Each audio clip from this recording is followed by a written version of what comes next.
you guys, welcome back to my channel. Before we go any further, make sure that you like, subscribe, and leave a comment down below.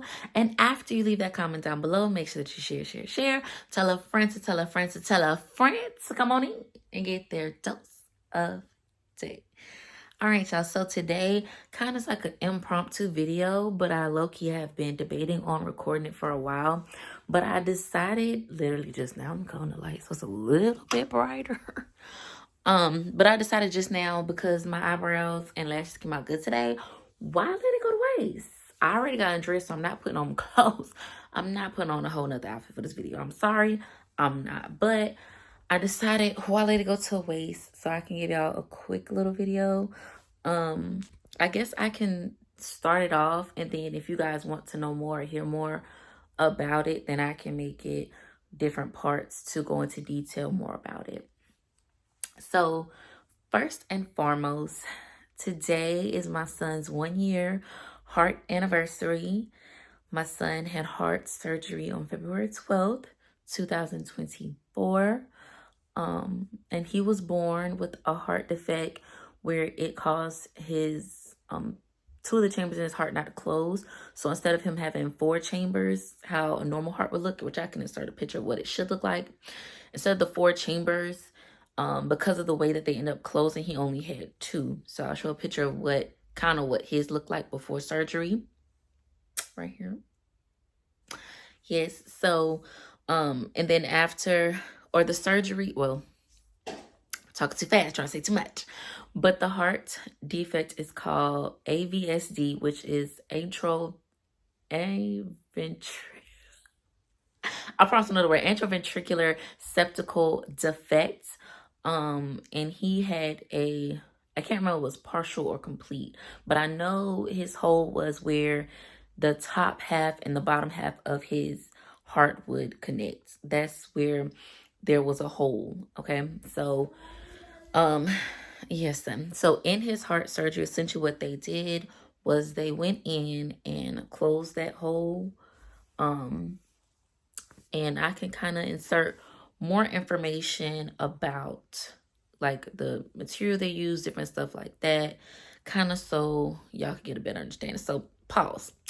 Let's do a brief animation of what they did in surgery, which was they insert a patch, which they use bovine pericardium, and they insert that in to make his 2 chambers now into 4. So yes, as you can see, it's very complicated. He is my first child, so having to go through that or watch my child go through that, it was very traumatizing. It still is to talk about, along with some of the other things that he still goes through, considering his diagnosis. And like I said, if y'all care enough or nosy enough and want to know more about his diagnosis and the different things that and the different things that he has going on that I have to now adjust my life to, and figure out, leave a comment down below. Show me that you're interested. Like the video, comment, share it. And I promise y'all I will sit down and go through a really like good in-depth video, really discussing everything. But I'm only going to do it if y'all interested, because like I said, this subject is very touchy for me. So I know I'm going to cry. Like it's going to happen. I'm going to cry. It's a very triggering subject, because it's something that even though certain parts are technically over, it's still not fully over. Like it's still a everyday battle. So it can be very triggering for me. Yeah. But y'all, my baby is happy. He's healthy. You can hear him in the background while I'm trying to record this quick video.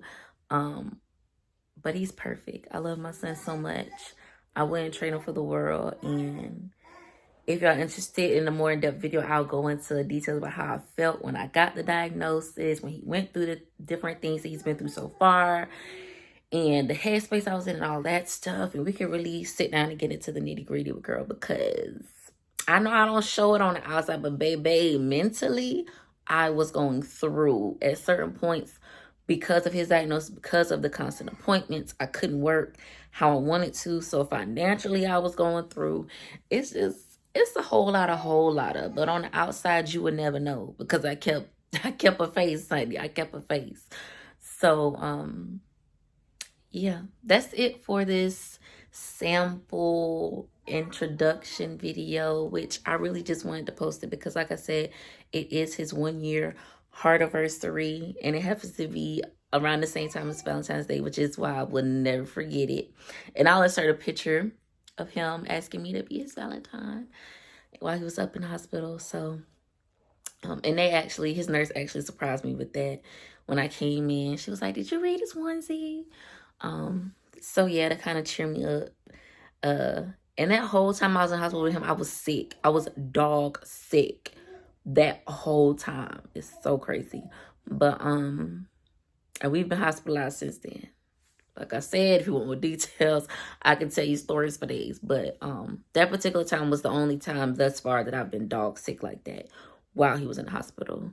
But nevertheless, that's my baby. He's happy. He's healthy. He's striving, and he's accomplishing goals that they said he would never accomplish. So, yeah, I just wanted to give this tribute to him. I love you so much. For that cash, bitch, you know we taking trips. Get off your ass if you wanna make a difference. What? For that bad bitch, you gotta take a trip. We taking trips. For that